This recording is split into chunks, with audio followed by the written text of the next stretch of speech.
დილამ შვიდობის კიდევ ერთხელ მოგესალმებით ყველას. გრძელდება რა თქმა უნდა დილის პალიტრა და კლავაც ვტრიალებთ მსოფლიო ჩემპიონატის გარშემო ბრუნავთ და ასე გაგრძელდება ალბათ უახლოესი დღეებიც, იმიტომ რომ ეს იქნება ყველაზე აქტუალური თემა არა მარტო ჩვენთვის, არამედ ზოგადად მსოფლიოსთვის. შესაბამისად, ახლა კლავაც დაგვიბრუნდა და შემოგვიერთდება მერაბ უფარაძე. მოგესალმებით კიდევ ერთხელ მოგესალმებით. ჩემი 4 ვარსკვლავიანი ბრაზილიის. და აბა ამჯერად 39 დღის განმავლობაში აქტუალური იქნება და მე ალბათ მომდევნო 4 წელი ნელ-ნელა შეეთხელდება ეს, იმიტომ რომ ახალი მსოფლიოსთვის მოლოდინი დაიწყება და ამ მსოფლიოზე ალბათ ვილაპარაკებთ, იმედია სალაპარაკო ბევრი გვექნება, რომ შემდეგი 3 წელი კი და 4 წელი ვილაპარაკოთ, რომ როგორი კარგი იყო 2026 წლის მსოფლიო ჩემპიონატი. ნახოთ, ეს ყველაფერი გამოჩნდება, დღეიდან დაიწყება, მანამდე კი რამდენიმე საინტერესო ამბავი მოამზადე მსოფლიო ჩემპიონატების ისტორიიდან და ისეთები, რომელიც ბევრმა შეიძლება იცოდეს, ბევრმა შეიძლება არც იცოდეს და დავიწყოთ, მოდი მაშინ მსოფლიო ჩემპიონატების ისტორიაში პირველი გოლის ავტორია, ამით გავხურდეთ, იმიტომ რომ ეს ბევრმა იცის ნამდვილად. მსოფლიო ჩემპიონატი პირველად 1930 წელს ჩატარდა და მას ურუგვაიმ უმასპინძლა და ურუგვაი გახსნის თამაში იყო მექსიკა საფრანგეთი, მექსიკა ბევრ მსოფლიო ჩემპიონატს ხსნის სხვათა შორის და გახსნის თამაში 4-1 მოიგეს ფრანგებმა 1930 წლის 13 ივლისს გაიმართა ეს შეხვედრა და მსოფლიო ჩემპიონატების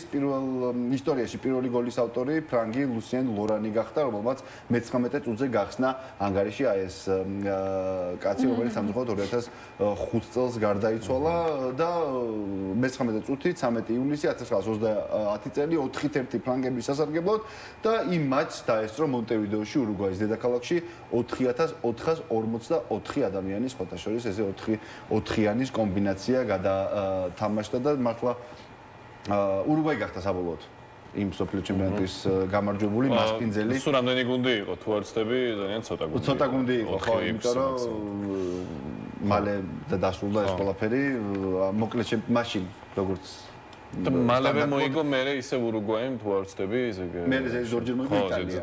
იტალია მოიგო. ურუგვაიმ მიიღო 50-ში. კაი, მერე გავაგრძელოთ მაშინ მსოფლიო ჩემპიონატების ისტორიაში ყველაზე სწრაფი გოლის ავტორი, აი ვინ შეიძლება იყოს უცბად შენ შეიძლება გახსოვდეს. სწრაფი გოლის ავტორი ჩვენს მეხსიერებაში არის, ხო?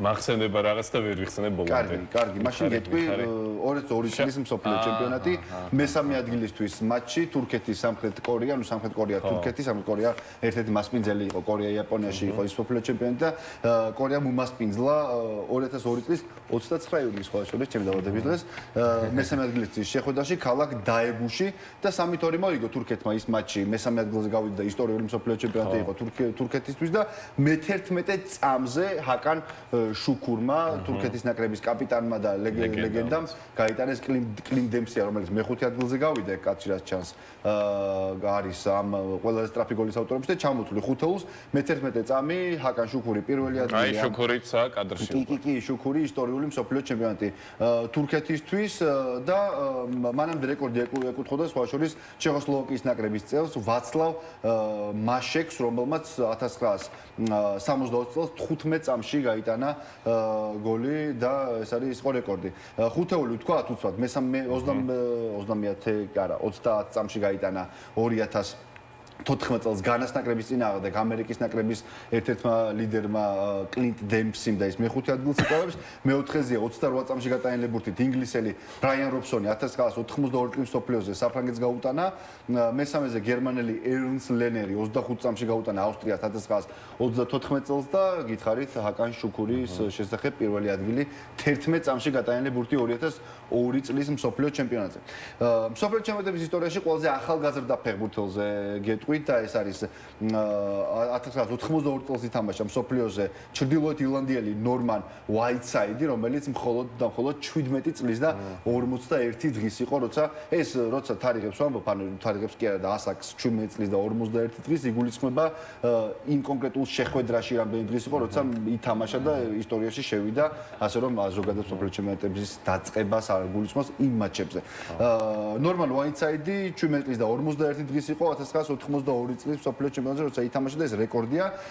პელეს ეკუთვნოდა მანამდე რეკორდი 17 წელი და 253 დღე თუ სწორად მახსოვს. ეტო 20 ახალგაზრდა იყო ესე იგი. კი, სამუელ ეტო არის მეორე ადგილზე. რომელიც სხვა შორის 1998 წლის მსოფლიო ჩემპიონატზე 17 წლის და 98 დღის იყო და ეს მეორე ადგილზეა. მესამეზეა ნიგერიელი ფემი ოპაბუმი, რომელიც ასევე 2002 წლის მუნდიალზე იყო და 17 წლის და 101 დღის როცა ითამაშა.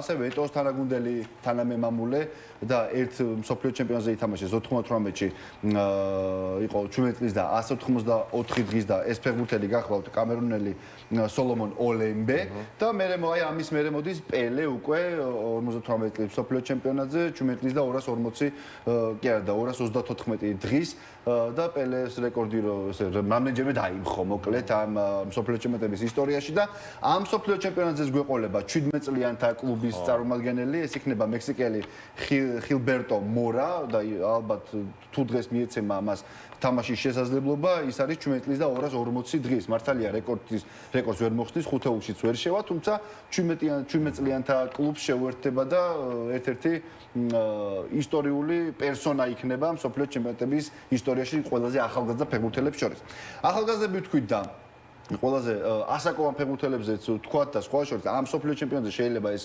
ხუთეული შეიცვალოს ჯერ ეს ხუთეული ამ მსოფლიო ჩემპიონატამდე მაქვს შედგენილი იმიტომ რომ არ ვიცით ნუ რონალდო საბოლოოდ ითამაშებს რა თქმა უნდა ითამაშებს და შევა ამ სიაში თუმცა მანამდე გეტყვით რა და როგორ იყო 2018 წლის მსოფლიო ჩემპიონატზე ეგვიპტის ნაკრების მეკარე და არ გაიკვირდება თუ მეკარეები იქნებიან ყველაზე ხშირად ამ მოხსენიებული ეგვიპტის ნაკრების მეკარე ითამაშა საუდის არაბეთის წინააღმდეგ ესამ ელ ჰადარი რომელიც 45 წლის და 161 დღის იყო როცა ჩაატარა შეხვედრა ელ ჰადარმა ეს რეკორდი მოუხსნა კოლუმბიელ მეკარეს ფარიდ მონდრაგონს რომელიც 2014 წელს გახდა 42 წლის და 53 წლის და 3 დღის შემდეგ მოდის როჟე მილა ლეგენდარული კამერუნელი ფეხბურთელი და ის იყო 42 წლის და 39 წლის დღის როცა 1994 წლის მსოფლიო ჩემპიონატზე დააფიქსრა ეს შედეგი შემდეგ მოდის ჩრდილოეთ ირლანდიელი პეტ ჯენინგსი ასევე მეკარე 1986 წლის მსოფლიო ჩემპიონატიდან რომელიც ზუსტად 41 წლის იყო როდესაც ითამაშა და ხუთეულს ხურავს კიდევ ერთი მეკარე ინგლისელი პიტერ შელტონი 1990 წლის მუნდიალის მონაწილე რომელიც 40 წლის და 292 დღის იყო თუმცა ამ მსოფლიო ჩემპიონატზე როგორც გითხარით დიდი შანსია რომ ესია შეიცვალოს და შოტლანდიის ნაკრების მეკარე კრეიგ გორდონი თუ ითამაშებს ის 43 წლის გახლავთ და ბუნებრივია რომ ხუთეულში საპატიო მეორე ადგილს დაიკავებს ხოლო კრისტიანო რონალდო არის 51 დღის და 17 ივნის როცა პორტუგალია ჩაატარებს თამაშს და რა თქმა უნდა რონალდო იქნება ძირითად შემადგენლობაში 51 წლის და 133 დღის იქნება იმ დროს რონალდო ხუთებერვალს არის სხვა შორის დავადებული და კრისტიანო რონალდო შევა აი ამ ხუთეულში რეკორდს კი ხუთეულში შევა ყველაზე ასაკოვანი ფეხბურთელების სიაში მსოფლიო ჩემპიონატების ისტორიაში მეკარები არიან ძირითადად და მცველები ხო როჟე მილა და რონალდო იქნებიან რომლებიც აქვს შანსი რომ ოჩუად შევიდეს ამ სიაში რომელიც 40 წლისაა და დღეს თუ ითამაშებს შეიძლება ხუთეულში ვერ მოხვდეს მაგრამ საპატიო ადგილს დაიკავებს ამ ასაკოვანი საკმაოდ ისეთი წარმატებული ფეხბურთელების სიაში ყველაზე მეტი გოლი ერთ მატჩში ალბათ საინტერესო იქნება ეს თუ ამას თუ ვიტყვით რაც გვაქვს მეხსიერებაში მე და შენ თუ არა და გვახსოვს თუ არა ეს თამაში რომელ წლიანი ხარ 96-იანი მაგრამ 1954 წელი არ გემახსოვრება 8 გოლი რომ გასულა ეგეთი გვინახავს 1954 წელი არ გემახსოვრება ახლა შენ რა თქმა უნდა რომელსაც შვეიცარია მოასპირდა ამ მსოფლიო ჩემპიონატზე და შვეიცარია ავსტრია იყო მეოთხე ფინალი მსოფლიო ჩემპიონატის და ავსტრია მის მატჩში 7-5 მოიგო და შესაბამისად ყველაზე მეტი გოლი სწორედ ამ მსოფლიო ჩემპიონატზე გავიდა ქალთაშორისავს თქვათ ქალთაშორის მსოფლიო ჩემპიონატები რა თქმა უნდა ძალიან საინტერესოა და დიდი ინტერესით ველიც უყოლანი და 2019 წლის მსოფლიო პირველობაზე რეკორდი 13 გოლია 13-0 მოუგო ამერიკის შეერთებულმა შტატებმა ტაილანდს და ეს რეკორდი ეკუთვნის სწორედ ამერიკის შეერთებულ შტატებს რაც შეეხება ერთი ნაკრების მიერ მსოფლიო ჩემპიონატზე გატანილი გოლების რაოდენობას ერთ მატჩში 10-1 დაამარცხა 1982 წლის მუნდიალზე უნგრეთმა ელ სალვადორი 10-1 მოუგო და რეკორდი მამაკაცებში ეს არის ქალებში კი ისე ის 13 გოლია რომელიც ამერიკის შეერთებულმა შტატებმა ტაილანდს გაუტანა პირველი ფეხბურთელი მსოფლიო ჩემპიონატის ისტორიაში ვინც წითელი ბარათი მიიღო, ამაზეც ვისაუბროთ და ეს არის კოლუმბიელი კარლოს კესელი 1974 წელს მიიღო მან პირველი წითელი ბარათი მსოფლიო ჩემპიონატების ისტორიაში. ახლა შეიძლება გაგიკვირდეთ, რომ 30 წელს დაიწყო მსოფლიო ჩემპიონატების ათვლა და 74-ში რანაირად იყო პირველი წითელი ბარათი, 70 წლიდან იწყება წითელი და ყვითელი ბარათების ჩვენება მსოფლიო ჩემპიონატების ისტორიაში, ასე რომ მანამდე გასული 40 წელი, ნუ რა თქმა უნდა, ორი მსოფლიო ჩემპიონატი ამოვარდა მსოფლიო ომის გამო. 1970 წლიდან იწყება მოკლედ ბარათების ჩვენება და 74 წელს ამ გასმა კარლოს კესელმა კოლუმბიელმა მოახერხა და მიიღო კოლუმბიელმა, ბოდიში, ჩილელმა კარლოს კესელმა მიიღო წითელი ბარათი. ფესო შევხედე ყვითელი და წითელი, ჩილე წითელი და კოლუმბია ყვითელი და ამან მომცა ნიშანი რომ მეშლებოდა რაღაცა. სახალისო ისტორია ინდოეთის ნაკრებზე სხვათა შორის და 1950 წელს ერთ-ერთხელ ითამაშა ინდოეთის ნაკრებმა მსოფლიო ჩემპიონატზე უნდა ითამაშა უბრალოდ, თუმცა ნაკრები არ ჩავიდა მსოფლიო ჩემპიონატზე და მიზეზი გახლავთვის აი თუ უცნაურს ასხედავთ ახლა აი აქ რას დააკვირდებით უცნაურს. ისე რაღაც აი ამ კაცს ახლა. არ ვიცი, მაგრამ ეს თეთრები, მხოლოდ თეთრები რო არიან? ფეხიშველები არიან. ანუ მანამდე ინდოეთის ნაკრები ფეხიშველი თამაშობდა. ერთ-ერთი ვერსია და ესეც განიხილება, რატო ჩაიხსნა 1950 წლის მსოფლიო ჩემპიონატის ინდოეთის ნაკრები, რომ ფეხიშველები თამაშობდნენ მანამდე და FIFA-მ არ დართო. მიზეზი რა არის ამის, რაიმე რელიგიური დატვირთვა? არ ვიცი, ვერ გეტყვი, თუმცა FIFA-მ რო არ დართო ნება რომ ფეხიშველებს ეთამაშა მსოფლიო ჩემპიონატზე, ერთ-ერთ რაღაცა ლეგენდად ერთ-ერთ ლეგენდად ხო ეს ცურცურიან ბალაღზე უნდა და ფეხიშველის გავლა, მაგრამ ისე გაეულო. ერთ-ერთ ლეგენდად ესეც ითვლება, თუმცა საბოლოოდ ისე შეიფუთა, რომ რეალურ მიზეზად ფინანსური ხარჯები დასახელდა, რომ ძალიან ძნელი იყო იმ პერიოდში მსოფლიო ინდოეთისთვის მოეკრება ის თანხები, რომ წასულიყო მსოფლიო ჩემპიონატზე. მოდი ეს ვერსია დავტოვოთ, იმიტომ რომ ნაკლები უხერხულობისთვის, რომ ფეხიშველები არ ათამაშეს, იყოს ისე ის ვერსია, რომ ვერ გადაიხადეს ის თანხა, რაც საჭირო იყო მსოფლიო ჩემპიონატზე გასამგზავრებლად. კაი, ფეხბურთის ომის შესახებ თუ გსმენიათ რამე? არა, სწორედ. ფეხბურთის ომი დაპირისპირება როგორც მინდორზე ისე რომელმაც გადაინაცვლა და გავრცელდა არგენტინა ინგლისი? არგენტინა ინგლისი არა, შეხედე 1979 წელს მსოფლიო ჩემპიონატების შესარჩევ მატჩებში ერთმანეთს დაუპირისპირდნენ ჰონდურასის და სალვადორის ნაკრებები.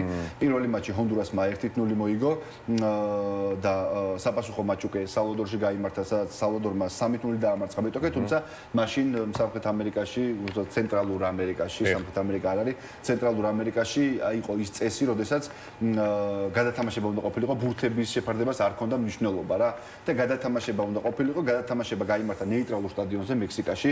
მანამდე იმ ორ თამაში იჩხუბეს გულშემატკივრებმა და სტადიონზე დროშები დაწვეს ერთმანეთის ამაზე არაფერს აღარ გავამოხმარებულ ყურადღებას, იმიტომ რომ სამტროს ასოციაციო ბრძოლა ჰქონდათ. შესაბამისად, ამ დაპირისპირებამ მიიღო ის სახე, რომ სალვადორის ფეხბურთელებმა ცემეს მსაჯი საბოლოოდ, იმიტომ რომ წააგეს და ჩაწყობილი თამაშებს მიაწერეს და მსაჯი და ჰონდურასელი პირიქით ჰონდურასელებმა სალვადორელები ცემეს და მსაჯი და მიაწერეს ამ ჩაწყობილ თამაშებს და მოკლედ ატყდა მთელი ამბავი და იმ საღამოს ბოდიშის მოხდა თხოვა ერთი ქვეყნის პრეზიდენტმა მეორეს, ბოდიში არ მოიხადა და მეორე დღეს დაბომბეს მოკლედ სალვადორელებმა ჰონდურასელთა მოკლედ რაღაცა სტრატეგიული ობიექტები და ატყდა ომი 5 დღე გაგრძელდა ეს ომი საბოლოოდ დაზავდნენ, თუმცა რა თქმა უნდა ფეხბურთი მხოლოდ არ ყოფილა მიზეზი ამ ომის დაწყების, მათ საერთო საზღვარი აქვს და იყო სადავო ტერიტორიები, თუმცა ფეხბურთი იყო მაპროვოცირებელი ნაპერწკალი კი ბატონო იმ ომისა, რომელიც გაღურდა და 5 დღის განმავლობაში სერიოზული ომი იყო, დაბომბეს და ტანკებით და მთელი ამბებით იყო. უბედურება ეს ძალიან ცუდია, თუმცა ფეხბურთს ახსოვს პირიქით მაგალითებიც, მაგალითად დიდიე დროგბა, რომელსაც სამოქალაქო ომი შეაჩერა კოდივარში. კი ბატონო, გვაქვს დრო? კი, გვაგზავნებთ. და ბოლოს ერთი საინტერესო ფაქტი მინდა ვახსენო.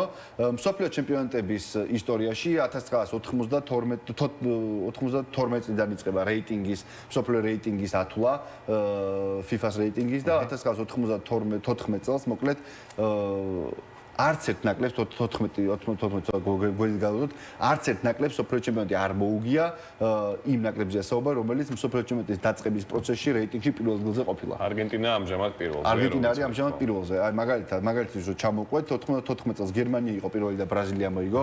98-ში ბრაზილია იყო პირველი და საფრანგეთმა მოიგო. 2002-ში გაიცვალა ეს როლები, საფრანგეთი იყო პირველი, ბრაზილია მოიგო. 6-9-ში ბრაზილია იყო პირველი და ერთხელ იტალია მოიგო, მეორეჯერ ესპანეთმა. 14-ში ესპანეთი იყო პირველი, გერმანია მოიგო, 18-ში გერმანია იყო პირველი და მან მოიგო, რა ქვია, კაცო, საფრანგეთმა მოიგო და მოკლედ ასე შემდეგ. არც ერთ ნაკრებს, რომელიც რეიტინგში პირველ ადგილზე იყო მსოფლიო ჩემპიონატის დაწყების მომენტში, მსოფლიო ჩემპიონატი არ მოუგია.